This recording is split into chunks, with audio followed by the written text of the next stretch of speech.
এই গাছটার জন্য বাছুরটা তার মার কাছে যেতে পারছে না।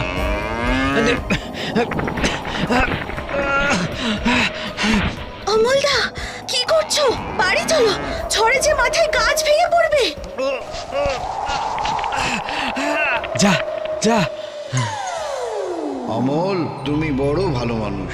নিজের বিপদ তোয়াক্কা না করে সন্তানকে মায়ের কাছে ফিরিয়ে দিলে। তাই তুমি যদি কখনো বিপদে পড়ো, আমি তোমাকে একবার সাহায্য করব। ধন্যবাদ ঝড়ের দেবতা।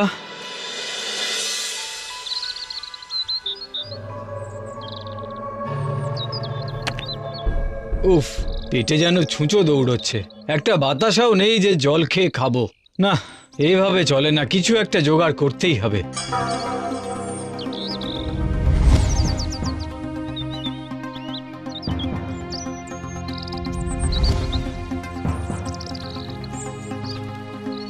এ হে হে হে হে, মাছটা কোনোভাবে জল থেকে উঠে এসেছে রে।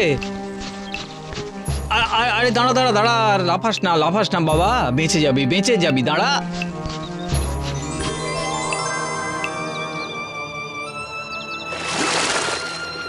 যা।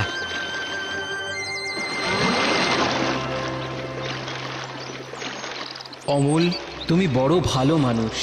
নিজের খিদেকে উপেক্ষা করে মাছটাকে বাঁচালে।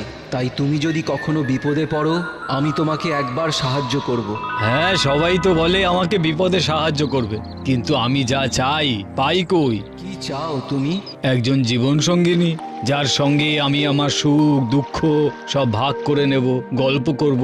আছে আছে, সে আছে। উত্তরের জঙ্গলে এক গুহায় সে বন্দিনী। তাকে তুমি উদ্ধার করো, সে তোমারই অপেক্ষায় রয়েছে। আমার অপেক্ষায়? হ্যাঁ হ্যাঁ, যাও, তাকে উদ্ধার করে বিবাহ করো। উত্তরের জঙ্গলে গুহায় বন্দিনী, আমি তাকে উদ্ধার করব, কিন্তু কি করে করব? না, কিন্তু করতে তো হবেই। দেবতা যখন নির্দেশ দিয়েছেন, আমি সেখানে যাবই, যদি তাকে পাই। বাপরে, কি গভীর জঙ্গল! এই গভীর জঙ্গলের মধ্যে কোথায় কোন গুহায় সেই সুন্দরী কন্যা আছে আমি জানবো কি করে?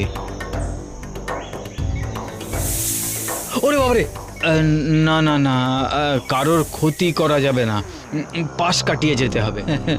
ওরা তো ওদের জায়গাতেই আছে না, আমি এসেছি ওদের জঙ্গলে, আমি ওদের কোনো